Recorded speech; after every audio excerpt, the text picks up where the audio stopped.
Hi, this is Lauren. Welcome back to the Whimsy Stamps video channel. Today I'm sharing with you a Slimline card where I am using some new Whimsy Stamps products with some old. So the new is this black and white Slimline paper pack featuring cat prints, and it is actually printed with a toner ink so you can foil it. I'm using some teal foil and running it through my machine to add this beautiful teal shine and shimmer to this background. Now, even though this is cat prints, I'm going to be using it with this adorable Wrinkles dog set. I just absolutely love these little pugs, and I'm going to be stamping them in a watercolor friendly ink. This set has some adorable pugs, especially for making get well cards. There's this little pug in the cone of shame and one where he's stuck upside down with his little bottom in the air, and it's such an adorable stamp set. But I didn't want to have any type of overall theme to this card. I just wanted to make something that I can either throw a birthday sentiment in or maybe a thinking of you. So I picked the three pugs without the little cone of shame. When I finally get all of my pugs separated enough that I have plenty of room to color and then cut them out, I am inking them up with some black ink. Like I said, this is watercolor friendly ink, and I'm going to stamp twice. These are new stamps, and just to make sure I have a nice clean line, I just like to double stamp in my MISTI. And once I have my clean image, I'm going to pull them out and I will start coloring. My favorite way to watercolor is using the Zig Clean Color brushes, especially when I'm trying not to be water heavy, because I picked a normal piece of white cardstock and not some specialized watercolor paper. So these are just a great way to add that color without it being too heavy, like you're not using a wet paintbrush to pick up color and then applying it. So what really made me fall in love with the stamp set and why I purchased it is because they look so much like Percy from Pocahontas. I don't know if you've watched the animated movie, but he is this adorable little troublemaker, spoiled brat pug. And I just think he's so cute.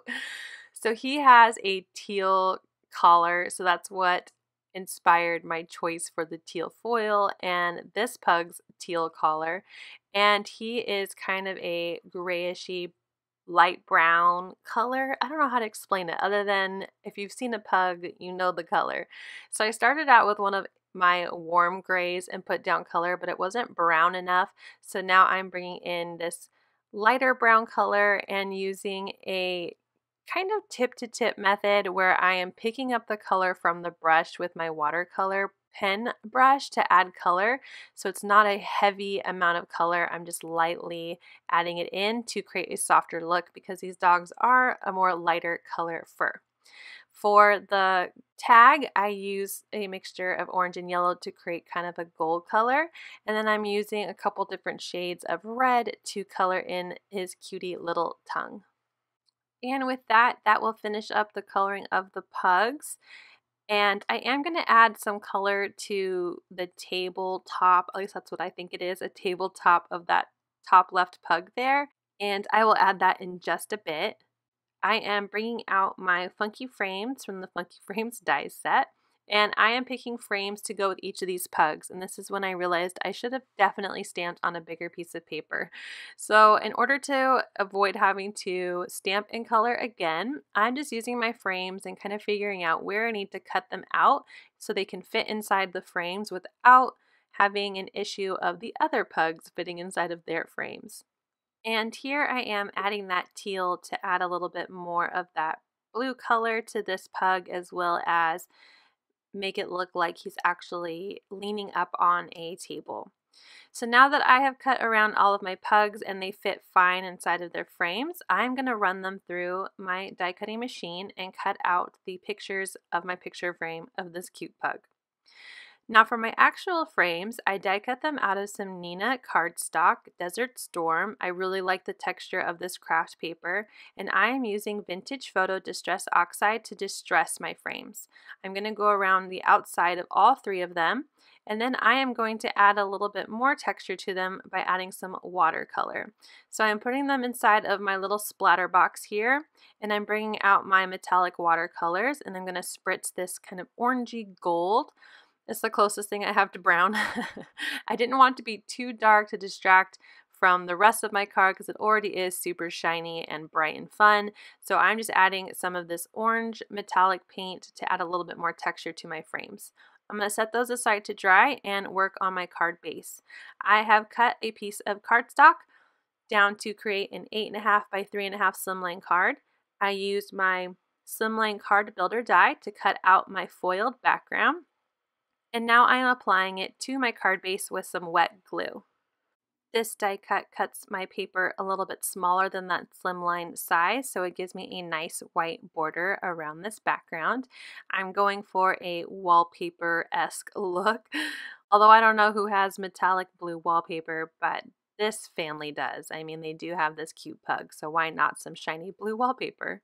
Now to add these cute pug pictures to our wallpaper, I am placing the picture inside of the frame and then using some really wide foam adhesive to make sure I cover both the picture and the frame in one nice swoop. I like that the wide adhesive roll just saves me a step of having to add in my picture and then pop it up onto my card. I'm working out my layout and I noticed there is a little bit of gap in that table, so I added a little more color, and now I realize I don't have room for a sentiment. I was planning on using a quick strip, but there's just no space and I don't want it to be overly stuffed on this card. So I'm taking my stamp set and overlaying where I think I'm going to stamp and narrow down what I want my sentiment to say. I am going to be stamping directly on the frame, and since I already have placed some foam on it, I'm going to add some extra foam in the spots where I'm going to be stamping to make sure it's a flat, even surface, and we're going to do some daring stamping. I am placing my first frame into my MISTI. I thought I wouldn't need the foam, but it was too low, so I'm adding that foam back in. And on my top frame, on the bottom, I am going to stamp All You Need Is. So I am placing it center to that frame, making sure that it looks nice, close up my MISTI, and then I am going to use some VersaFine ink in Onyx Black. This ink has a really nice clean first stamp. And then I'm going to gently stamp that onto my frame, and it looks great. And now it's time for the second scary stamping. I am adding the sentiment Pug Hugs on the top of my bottom frame, and I'm just repeating that process, making sure that my sentiment is centered and angled to the edge of the frame. I'm going to close up my MISTI and pick up that stamp, ink it with that same VersaFine ink in Onyx Black, and then I will stamp the second part of the sentiment on this bottom frame. And I'm holding my breath, but luckily it all works out great. Now that my stamping is done, I can finish assembling my card. I am working on my layout again, making sure I have exactly where I want to place the frames. And I'm going to start with my middle frame and peel off the release paper off the back of my foam and place that onto the card. And I'm going to repeat this process for the bottom frame, making sure that it is centered, and then the top frame as well, making sure my spacing looks the same between all three of my frames. And with that, that is my Slimline card. I hope you enjoyed this tutorial and that you try out the foiling with the new black and white paper yourself. Below are the links for all of Whimsy Stamp's social media, their Instagram, Pinterest page, as well as the Facebook group where you can find more inspiration using these Whimsy Stamps products. Thank you so much for watching. We appreciate the time you take to watch these videos. Have a wonderful day.